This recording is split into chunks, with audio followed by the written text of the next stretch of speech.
الفتح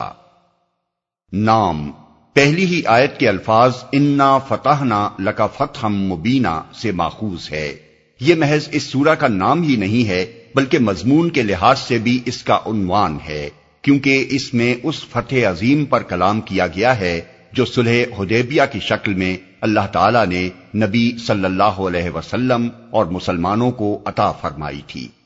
زمانہ نزول، روایات اس پر متفق ہیں کہ اس کا نزول ذیقعد 6 ہجری میں اس وقت ہوا تھا جب آپ کفار مکہ سے صلح حدیبیہ کا معاہدہ کرنے کے بعد مدینہ منورہ کی طرف واپس تشریف لے جا رہے تھے۔ تاریخی پس منظر، جن واقعات کے سلسلے میں یہ سورت نازل ہوئی ان کی ابتدا اس طرح ہوتی ہے کہ ایک روز رسول اللہ صلی اللہ علیہ وسلم نے خواب میں دیکھا کہ آپ اپنے اصحاب کے ساتھ مکہ معظمہ تشریف لے گئے ہیں اور وہاں عمرہ ادا فرمایا ہے۔ پیغمبر کا خواب ظاہر ہے کہ محض خواب و خیال نہ ہو سکتا تھا، وہ تو وحی کی اقسام میں سے ایک قسم ہے،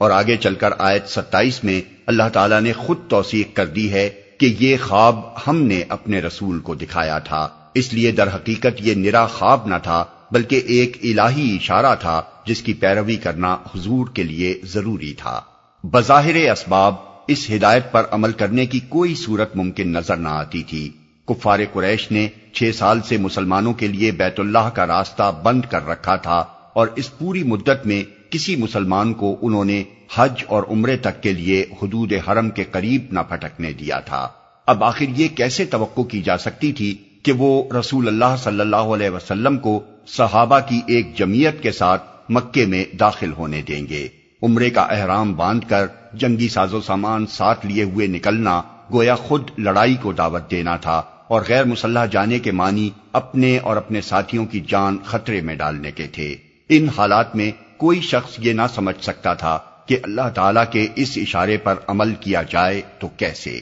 مگر پیغمبر کا منصب یہ تھا کہ اس کا رب جو حکم بھی اس کو دے وہ بے کھٹکے اس پر عمل کر گزرے۔ اس لیے رسول اللہ صلی اللہ علیہ وسلم نے بلا تعمل اپنا خواب صحابہ کرام کو سنا کر سفر کی تیاری شروع کر دی۔ آس پاس کے قبائل میں بھی آپ نے اعلان عام کرا دیا کہ ہم عمرے کے لیے جا رہے ہیں، جو ہمارے ساتھ چلنا چاہے وہ آ جائے۔ جن لوگوں کی نگاہ ظاہری اسباب پر تھی انہوں نے سمجھا کہ یہ لوگ موت کے منہ میں جا رہے ہیں، ان میں سے کوئی آپ کے ساتھ چلنے پر آمادہ نہ ہوا، مگر جو اللہ اور اس کے رسول پر سچا ایمان رکھتے تھے انہیں اس امر کی کوئی پرواہ نہ تھی کہ انجام کیا ہوگا۔ ان کے لیے بس یہ کافی تھا کہ اللہ کا اشارہ ہے اور اس کا رسول تعمیل حکم کے لیے اٹھ کھڑا ہوا ہے، اس کے بعد کوئی چیز ان کو رسول خدا کا ساتھ دینے سے نہ روک سکتی تھی۔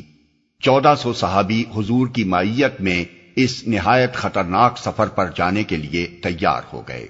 ذیقعد 6 ہجری کے آغاز میں یہ مبارک قافلہ مدینے سے روانہ ہوا۔ ذوالحلیفہ پہنچ کر یہ مقام مدینے سے مکے کی جانب تقریباً 6 میل کے فاصلے پر واقع ہے۔ اب اسے بیر علی کہتے ہیں اور مدینے کے حاجی اسی مقام سے حج اور عمرے کا احرام باندھتے ہیں۔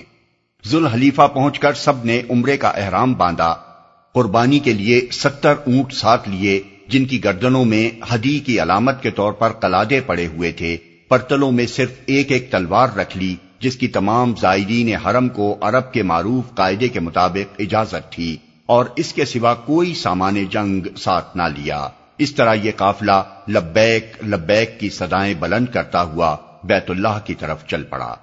اس وقت مکہ اور مدینے کے تعلقات کی جو نوعیت تھی عرب کا بچہ بچہ اس کو جانتا تھا۔ ابھی پچھلے سال ہی تو شوال 5 ہجری میں قریش نے قبائل عرب کی متحدہ طاقت کے ساتھ مدینے پر چڑھائی کی تھی اور غزوہ احزاب کا مشہور مارکا پیش آ چکا تھا۔ اس لیے جب رسول اللہ صلی اللہ علیہ وسلم اتنے بڑے قافلے کے ساتھ اپنے خون کے پیاسے دشمنوں کے گھر کی طرف روانہ ہوئے تو پورے عرب کی نگاہیں اس عجیب سفر کی طرف مرکوز ہو گئیں، اور لوگوں نے یہ بھی دیکھ لیا کہ یہ قافلہ لڑنے کے لیے نہیں جا رہا ہے بلکہ ماہ حرام میں احرام باندھ کر ہدی کے اونٹ ساتھ لیے ہوئے بیت اللہ کا طواف کرنے جا رہا ہے اور قطعی طور پر غیر مسلح ہے۔ قریش کے لوگوں کو حضور کے اس اقدام نے سخت پریشانی میں ڈال دیا۔ ذیقعد کا مہینہ ان حرام مہینوں میں سے تھا جو 100 برس سے عرب میں حج و زیارت کے لیے محترم سمجھے جاتے تھے۔ اس مہینے میں جو قافلہ احرام باندھ کر حج یا عمرے کے لیے جا رہا ہو اسے روکنے کا کسی کو حق نہ تھا، حتیٰ کہ کسی قبیلے سے اس کی دشمنی بھی ہو تو عرب کے مسلمہ قوانین کی روح سے وہ اپنے علاقے سے اس کے گزرنے میں مانع نہ ہو سکتا تھا۔ قریش کے لوگ اس الجھن میں پڑ گئے کہ اگر ہم مدینے کے اس قافلے پر حملہ کر کے اسے مکہ معظمہ میں داخل ہونے سے روکتے ہیں تو پورے ملک میں اس پر شور مچ جائے گا، عرب کا ہر شخص پکار اٹھے گا کہ یہ سراسر زیادتی ہے، تمام قبائل عرب یہ سمجھیں گے کہ ہم خانہ کعبہ کے مالک بن بیٹھے ہیں، ہر قبیلہ اس تشویش میں مبتلا ہو جائے گا کہ آئندہ کسی کو حج اور عمرہ کرنے دینا یا نہ کرنے دینا اب ہماری مرضی پر موقوف ہے، جس سے بھی ہم ناراض ہوں گے اسے بیت اللہ کی زیارت کرنے سے اسی طرح روک دیں گے جس طرح آج مدینے کے ان زائرین کو روک رہے ہیں۔ یہ ایسی غلطی ہوگی جس سے سارا عرب ہم سے منحرف ہو جائے گا، لیکن اگر ہم محمد صلی اللہ علیہ وسلم کو اتنے بڑے قافلے کے ساتھ بخیریت اپنے شہر میں داخل ہو جانے دیتے ہیں تو پورے ملک میں ہماری ہوا اکھڑ جائے گی اور لوگ کہیں گے کہ ہم محمد سے مرغوب ہو گئے۔ آخر کار بڑی شش و پنج کے بعد ان کی جاہلانہ حمیت ہی ان پر غالب آ کر رہی اور انہوں نے اپنی ناک کی خاطر یہ فیصلہ کر لیا کہ کسی قیمت پر بھی اس قافلے کو اپنے شہر میں داخل نہیں ہونے دینا ہے۔ رسول اللہ صلی اللہ علیہ وسلم نے بنی کعب کے ایک شخص کو مخبر کی حیثیت سے آگے بھیج رکھا تھا تاکہ وہ قریش کے ارادوں اور ان کی نقل و حرکت سے آپ کو بروقت مطلع کرتا رہے۔ جب آپ عصفان پہنچے، یہ مقام مدینے سے مکے کے راستے پر مکے سے تقریباً 2 دن کی مسافت پر واقع ہے، یعنی اونٹ کی سواری پر یہاں سے مکہ پہنچنے میں 2 دن لگتے ہیں۔ جب آپ عصفان پہنچے تو اس نے آ کر آپ کو اطلاع دی کہ قریش کے لوگ پوری تیاری کے ساتھ مکے سے باہر عصفان کے راستے پر ایک مقام ذی طوا پر پہنچ گئے ہیں، اور خالد بن ولید کو انہوں نے 200 سواروں کے ساتھ عصفان سے 8 میل کے فاصلے پر مکہ کی جانب قراء الغمیم کی طرف آگے بھیج دیا ہے تاکہ وہ آپ کا راستہ روکیں۔ قریش کی چال یہ تھی کہ کسی نہ کسی طرح آن حضرت کے ساتھیوں سے چھیڑ چھاڑ کر کے ان کو اشتعال دلائیں اور پھر اگر لڑائی ہو جائے تو پورے ملک میں یہ مشہور کر دیں کہ یہ لوگ دراصل آئے تھے لڑنے کے لیے، مگر بہانہ انہوں نے عمرے کا کیا تھا اور احرام محض دھوکہ دینے کے لیے باندھ رکھا تھا۔ رسول اللہ صلی اللہ علیہ وسلم نے یہ اطلاع پاتے ہی فوراً راستہ بدل دیا اور ایک نہایت دشوار گزار راستے سے سخت مشقت اٹھا کر حدیبیہ کے مقام پر پہنچ گئے جو عین حرم کی سرحد پر واقع تھا۔ یہ مقام جدے سے مکہ جانے والی سڑک پر ٹھیک اس جگہ واقع ہے جہاں سے حدود حرم شروع ہوتی ہیں، اب اسے شمیسی کہتے ہیں۔ مکہ سے اس کا فاصلہ تقریباً 13 میل ہے۔ یہاں بنی خزاعہ کا سردار بدیل بن ورقہ اپنے قبیلے کے چند آدمیوں کے ساتھ آپ کے پاس آیا اور اس نے پوچھا کہ آپ کس غرض کے لیے آئے ہیں؟ آپ نے فرمایا ہم کسی سے لڑنے نہیں آئے، صرف بیت اللہ کی زیارت اور اس کا طواف ہمارے پیش نظر ہے۔ یہی بات ان لوگوں نے جا کر قریش کے سرداروں کو بتا دی اور ان کو مشورہ دیا کہ وہ ان زائرین حرم کا راستہ نہ روکیں، مگر وہ اپنی ضد پر اڑے رہے اور انہوں نے احابیش کے سردار خلیس بن علقمہ کو حضور کے پاس بھیجا تاکہ وہ آپ کو واپس جانے پر آمادہ کرے۔ یہ اطراف مکہ میں رہنے والے چند قبائل کا مجموعہ تھا جس سے قریش کے حلیفانہ تعلقات تھے۔ سرداران قریش کا مقصد یہ تھا کہ جب محمد صلی اللہ علیہ وسلم اس کی بات نہ مانیں گے تو وہ ان سے ناراض ہو کر پلٹے گا اور پھر احابیش کی پوری طاقت ہمارے ساتھ ہوگی۔ مگر جب اس نے آ کر اپنی آنکھوں سے دیکھ لیا کہ سارا قافلہ احرام بند ہے، ہدی کے اونٹ سامنے کھڑے ہیں جن کی گردنوں میں قلادے پڑے ہوئے ہیں اور یہ لوگ لڑنے کے لیے نہیں بلکہ بیت اللہ کا طواف کرنے کے لیے آئے ہیں، تو وہ حضور سے کوئی بات کیے بغیر مکہ کی طرف پلٹ گیا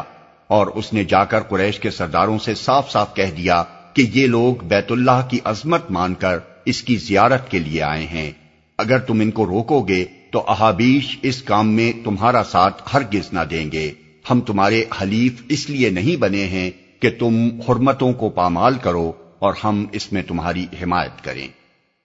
پھر قریش کی طرف سے عروہ بن مسعود ثقفی آیا اور اس نے اپنے نزدیک بڑی اونچ نیچ سمجھا کر رسول اللہ صلی اللہ علیہ وسلم کو اس بات پر آمادہ کرنا چاہا کہ آپ مکہ میں داخل ہونے کے ارادے سے باز آ جائیں۔ مگر آپ نے اس کو بھی وہی جواب دیا جو بنی خزاعہ کے سردار کو دیا تھا کہ ہم لڑائی کے ارادے سے نہیں آئے ہیں بلکہ بیت اللہ کی تعظیم کرنے والے بن کر ایک دینی فریضہ بجا لانے کے لیے آئے ہیں۔ واپس جا کر عروہ نے قریش کے لوگوں سے کہا، میں کیسر و کسریٰ اور نجاشی کے درباروں میں بھی گیا ہوں، مگر خدا کی قسم میں نے اصحاب محمد کو جس طرح محمد صلی اللہ علیہ وسلم کا فدائی دیکھا ہے، ایسا منظر کسی بڑے سے بڑے بادشاہ کے ہاں بھی نہیں دیکھا۔ ان لوگوں کا حال تو یہ ہے کہ محمد وضو کرتے ہیں تو ان کے اصحاب پانی کا ایک قطرہ تک زمین پر نہیں گرنے دیتے اور سب اپنے جسم اور کپڑوں پر مل لیتے ہیں۔ اب تم لوگ سوچ لو تمہارا مقابلہ کس سے ہے؟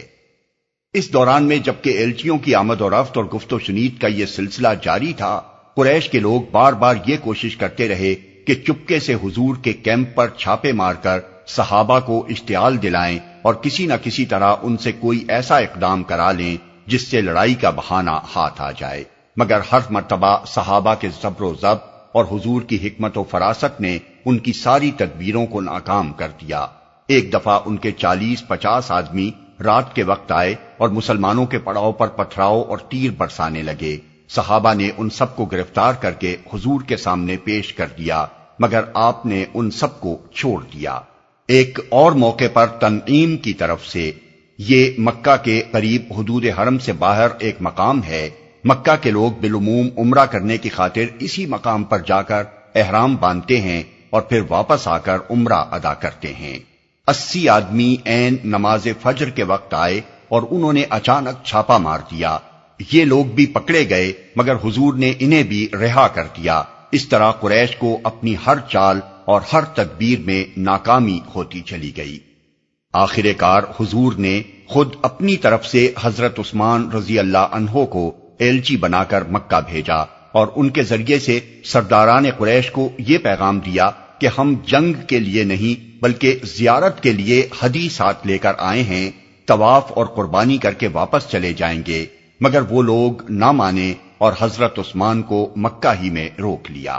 اس دوران میں یہ خبر اڑ گئی کہ حضرت عثمان قتل کر دیے گئے ہیں اور ان کے واپس نہ آنے سے مسلمانوں کو یقین ہو گیا کہ یہ خبر سچی ہے۔ اب مزید تحمل کا کوئی موقع نہ تھا۔ مکے میں داخلے کی بات تو دوسری تھی، اس کے لیے طاقت کا استعمال ہرگز پیش نظر نہ تھا، مگر جب نوبت سفیر کے قتل تک پہنچ گئی تو پھر اس کے سوا کوئی چارہ باقی نہ رہا کہ مسلمان جنگ کے لیے تیار ہو جائیں۔ چنانچہ رسول اللہ صلی اللہ علیہ وسلم نے اپنے تمام ساتھیوں کو جمع کیا اور ان سے اس بات پر بیعت لی کہ اب یہاں سے ہم مرتے دم تک پیچھے نہ ہٹیں گے۔ موقع کی نزاکت نگاہ میں ہو تو آدمی سمجھ سکتا ہے کہ یہ کوئی معمولی بیعت نہ تھی۔ مسلمان صرف 1400 تھے اور کسی سامان جنگ کے بغیر آئے تھے، اپنے مرکز سے 250 میل دور عین مکہ کی سرحد پر ٹھہرے ہوئے تھے، جہاں دشمن اپنی پوری طاقت کے ساتھ ان پر حملہ آور ہو سکتا تھا اور گرد و پیش سے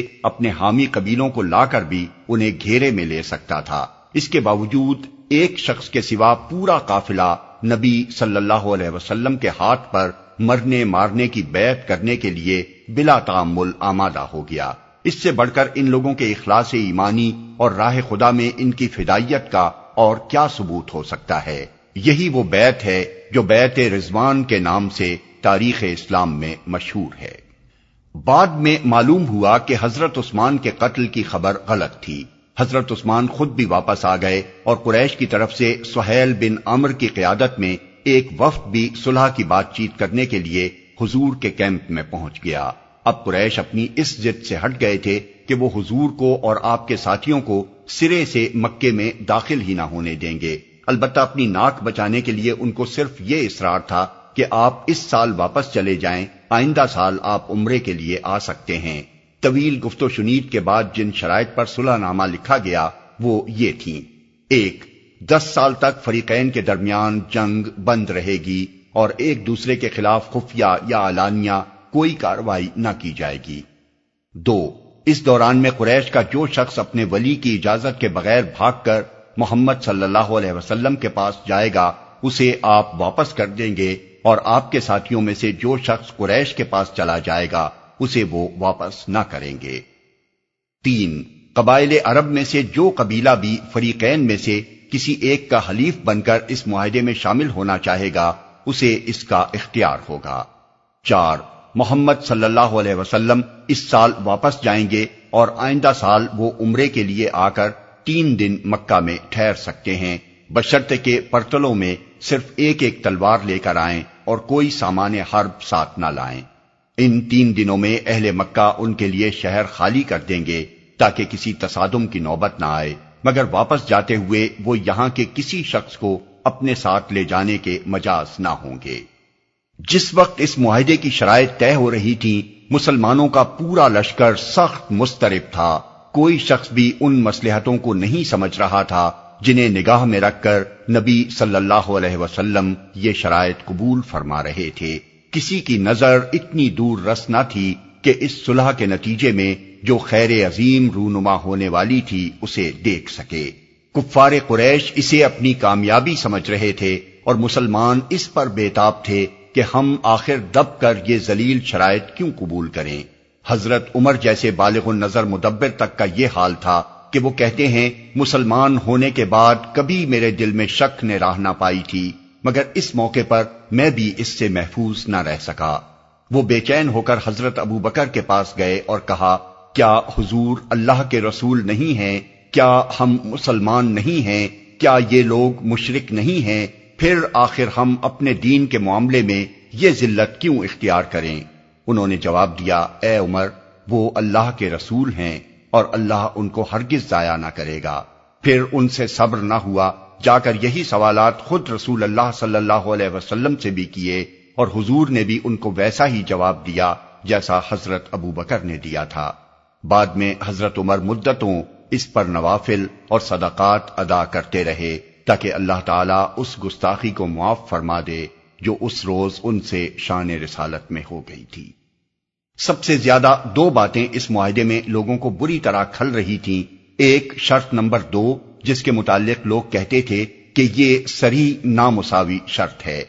اگر مکے سے بھاگ کر آنے والوں کو ہم واپس کریں تو مدینے سے بھاگ کر جانے والوں کو وہ کیوں نہ واپس کریں؟ حضور نے اس پر فرمایا، جو ہمارے ہاں سے بھاگ کر ان کے پاس چلا جائے وہ آخر ہمارے کس کام کا ہے؟ اللہ اسے ہم سے دور ہی رکھے، اور جو ان کے ہاں سے بھاگ کر ہمارے پاس آ جائے اسے اگر ہم واپس کر دیں گے تو اللہ اس کے لیے خلاصی کی کوئی اور صورت پیدا فرما دے گا۔ دوسری چیز جو لوگوں کے دلوں میں کھٹک رہی تھی وہ چوتھی شرط تھی۔ مسلمان یہ سمجھ رہے تھے کہ اسے ماننے کے معنی یہ ہیں کہ تمام عرب کے سامنے گویا ہم ناکام واپس جا رہے ہیں۔ مزید برآں یہ سوال بھی دلوں میں خلش پیدا کر رہا تھا کہ حضور نے تو خواب میں یہ دیکھا تھا کہ ہم مکے میں طواف کر رہے ہیں، مگر یہاں تو ہم طواف کیے بغیر واپس جانے کی شرط مان رہے ہیں۔ حضور نے اس پر لوگوں کو سمجھایا کہ خواب میں آخر اسی سال طواف کرنے کی صراحت تو نہ تھی، شرائط صلح کے مطابق اس سال نہیں تو اگلے سال انشاءاللہ طواف ہوگا۔ جلتی پر تیل کا کام جس واقعے نے کیا وہ یہ تھا کہ عین اس وقت جب صلح کا معاہدہ لکھا جا رہا تھا، سہیل بن عمرو کے اپنے صاحبزادے ابو جندل جو مسلمان ہو چکے تھے اور کفار مکہ نے ان کو قید کر رکھا تھا، کسی نہ کسی طرح بھاگ کر حضور کے کیمپ میں پہنچ گئے۔ ان کے پاؤں میں بیڑیاں تھیں اور جسم پر تشدد کے نشانات تھے۔ انہوں نے حضور سے فریاد کی کہ مجھے اس حبس بیجا سے نجات دلائی جائے۔ صحابہ کرام کے لیے یہ حالت دیکھ کر ضبط کرنا مشکل ہو گیا، مگر سہیل بن عمرو نے کہا، صلح نامے کی تحریر چاہے مکمل نہ ہوئی ہو، شرائط تو ہمارے اور آپ کے درمیان طے ہو چکی ہیں، اس لیے اس لڑکے کو میرے حوالے کیا جائے۔ رسول اللہ صلی اللہ علیہ وسلم نے اس کی حجت تسلیم فرما لی اور ابو جندل ظالموں کے حوالے کر دیے گئے۔ صلح سے فارغ ہو کر حضور نے صحابہ سے فرمایا کہ اب یہیں قربانی کر کے سر منڈواؤ اور احرام ختم کر دو، مگر کوئی اپنی جگہ سے نہ ہلا۔ حضور نے 3 مرتبہ حکم دیا، مگر صحابہ پر اس وقت رنج و غم اور دل شکستگی کا ایسا شدید غلبہ تھا کہ انہوں نے اپنی جگہ سے حرکت تک نہ کی۔ حضور کے پورے دور رسالت میں اس ایک موقع کے سوا کبھی یہ صورت پیش نہیں آئی کہ آپ صحابہ کو حکم دیں اور وہ اس کی تعمیل کے لیے دوڑ نہ پڑیں۔ حضور کو اس پر سخت صدمہ ہوا اور آپ نے اپنے خیمے میں جا کر ام المومنین حضرت ام سلمہ سے اپنی کبیدہ خاطری کا اظہار فرمایا۔ انہوں نے عرض کیا کہ آپ بس خاموشی کے ساتھ تشریف لے جا کر خود اپنا اونٹ ذبح فرمائیں اور حجام کو بلا کر اپنا سر منڈوا لیں۔ اس کے بعد لوگ خود بخود آپ کے عمل کی پیروی کریں گے اور سمجھ لیں گے کہ جو فیصلہ ہو چکا ہے وہ اب بدلنے والا نہیں ہے۔ چنانچہ ایسا ہی ہوا، اور آپ کے فعل کو دیکھ کر لوگوں نے بھی قربانیاں کر لیں، سر منڈوا لیے یا بال ترشوا لیے اور احرام سے نکل آئے، مگر دل ان کے غم سے کٹے جا رہے تھے۔ اس کے بعد جب یہ قافلہ حدیبیہ کی صلح کو اپنی شکست اور ذلت سمجھتا ہوا مدینے کی طرف واپس جا رہا تھا، اس وقت مکے سے تقریباً 25 میل کے فاصلے پر سبخان کے مقام پر، یا بقول بعض قراء الغمیم کے مقام پر یہ سورت نازل ہوئی، جس نے مسلمانوں کو بتایا کہ یہ صلح جس کو وہ شکست سمجھ رہے ہیں دراصل فتح عظیم ہے۔ اس کے نازل ہونے کے بعد حضور نے مسلمانوں کو جمع کیا اور فرمایا، آج مجھ پر وہ چیز نازل ہوئی ہے جو میرے لیے دنیا و مافیہ سے زیادہ قیمتی ہے۔ پھر یہ سورت آپ نے تلاوت فرمائی اور خاص طور پر حضرت عمر کو بلا کر اسے سنایا، کیونکہ وہ سب سے زیادہ رنجیدہ تھے۔ اگرچہ اہل ایمان تو اللہ تعالیٰ کا یہ ارشاد سن کر ہی مطمئن ہو گئے تھے، مگر کچھ زیادہ مدت نہ گزری تھی کہ اس صلح کے فوائد ایک ایک کر کے کھلتے چلے گئے، یہاں تک کہ کسی کو بھی اس امر میں شک نہ رہا کہ فی الواقع یہ صلح ایک عظیم الشان فتح تھی۔ ایک، اس میں پہلی مرتبہ عرب میں اسلامی ریاست کا وجود باقاعدہ تسلیم کیا گیا۔ اس سے پہلے تک عربوں کی نگاہ میں محمد صلی اللہ علیہ وسلم اور آپ کے ساتھیوں کی حیثیت محض قریش اور قبائل عرب کے خلاف خروج کرنے والے ایک گروہ کی تھی، اور وہ ان کو برادری باہر سمجھتے تھے۔ اب خود قریش ہی نے آپ سے معاہدہ کر کے سلطنت اسلامی کے مقبوضات پر آپ کا اقتدار مان لیا، اور قبائل عرب کے لیے یہ دروازہ بھی کھول دیا کہ ان دونوں سیاسی طاقتوں میں سے جس کے ساتھ چاہیں حلیفانہ معاہدات کر لیں۔ دو، مسلمانوں کے لیے زیارت بیت اللہ کا حق تسلیم کر کے قریش نے آپ سے گویا یہ بھی مان لیا کہ اسلام کوئی بے دینی نہیں ہے جیسا کہ وہ اب تک کہتے چلے آ رہے تھے، بلکہ عرب کے مسلمہ ادیان میں سے ایک ہے، اور دوسرے عربوں کی طرح اس کے پیرو بھی حج و عمرہ کے مناسک ادا کرنے کا حق رکھتے ہیں۔ اس سے اہل عرب کے دلوں کی وہ نفرت کم ہو گئی جو قریش کے پروپیگنڈا سے اسلام کے خلاف پیدا ہو گئی تھی۔ تین، 10 سال کے لیے جنگ بندی کا معاہدہ ہو جانے سے مسلمانوں کو امن میسر آ گیا، اور انہوں نے عرب کے تمام اطراف و نواح میں پھیل کر اس تیزی سے اسلام کی اشاعت کی کہ صلح حدیبیہ سے پہلے پورے 19 سال میں اتنے آدمی مسلمان نہ ہوئے تھے جتنے اس کے بعد 2 سال کے اندر ہو گئے۔ یہ اسی صلح کی برکت تھی کہ یا تو وہ وقت تھا جب حدیبیہ کے موقع پر حضور کے ساتھ صرف 1400 آدمی آئے تھے، یا 2 ہی سال کے بعد جب قریش کی عہد شکنی کے نتیجے میں حضور نے مکہ پر چڑھائی کی تو 10,000 کا لشکر آپ کے ہم رکاب تھا۔ 4، قریش کی طرف سے جنگ بند ہو جانے کے بعد حضرت صلی اللہ علیہ وسلم کو یہ موقع مل گیا کہ اپنے مقبوضات میں اسلامی حکومتوں کو اچھی طرح مستحکم کر لیں، اور اسلامی قانون کے اجراء سے مسلم معاشرے کو ایک مکمل تہذیب و تمدن بنا دیں۔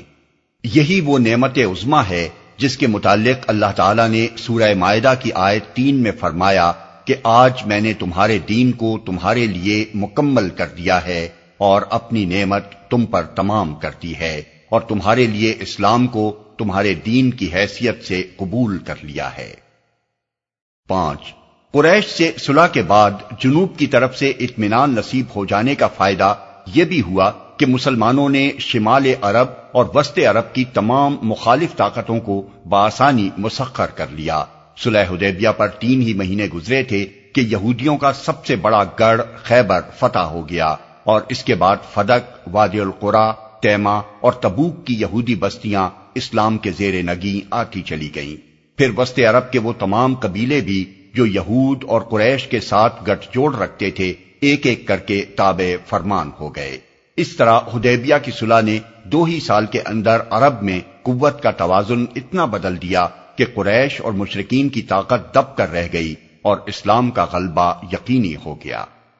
یہ تھیں وہ برکات جو مسلمانوں کو اس صلح سے حاصل ہوئیں جسے وہ اپنی ناکامی اور قریش اپنی کامیابی سمجھ رہے تھے۔ سب سے زیادہ جو چیز اس صلح میں مسلمانوں کو ناگوار ہوئی تھی اور جسے قریش نے اپنی جیت سمجھا تھا وہ یہ تھی کہ مکہ سے بھاگ کر مدینہ جانے والوں کو واپس کر دیا جائے گا اور مدینہ سے بھاگ کر مکہ جانے والوں کو واپس نہ کیا جائے گا، مگر تھوڑی ہی مدت گزری تھی کہ یہ معاملہ بھی قریش پر الٹا پڑا اور تجربے نے بتا دیا کہ نبی صلی اللہ علیہ وسلم کی نگاہ دور رس نے اس کے کن نتائج کو دیکھ کر یہ شرط قبول کی تھی۔ صلح کے کچھ دنوں بعد مکہ سے ایک مسلمان ابو بصیر قریش کی قید سے بھاگ نکلے اور مدینہ پہنچے۔ قریش نے ان کی واپسی کا مطالبہ کیا اور حضور نے معاہدے کے مطابق انہیں ان لوگوں کے حوالے کر دیا جو ان کی گرفتاری کے لیے مکے سے بھیجے گئے تھے، مگر مکہ جاتے ہوئے راستے میں وہ پھر ان کی گرفت سے بچ نکلے اور ساحل بحر احمر کے اس راستے پر جا بیٹھے جس سے قریش کے تجارتی قافلے گزرتے تھے۔ اس کے بعد جس مسلمان کو بھی قریش کی قید سے بھاگ نکلنے کا موقع ملتا وہ مدینہ جانے کی بجائے ابو بصیر کے ٹھکانے پر پہنچ جاتا، یہاں تک کہ 70 آدمی وہاں جمع ہو گئے اور انہوں نے قریش کے قافلوں پر چھاپے مار مار کر ان کا ناطقہ تنگ کر دیا۔ آخر کار قریش نے خود رسول اللہ صلی اللہ علیہ وسلم سے درخواست کی کہ ان لوگوں کو مدینے بلا لیں اور حدیبیہ کے معاہدے کی وہ شرط آپ سے آپ ساقط ہو گئی۔ یہ تاریخی پس منظر نگاہ میں رکھ کر اس سورہ کو پڑھا جائے تو اسے اچھی طرح سمجھا جا سکتا ہے۔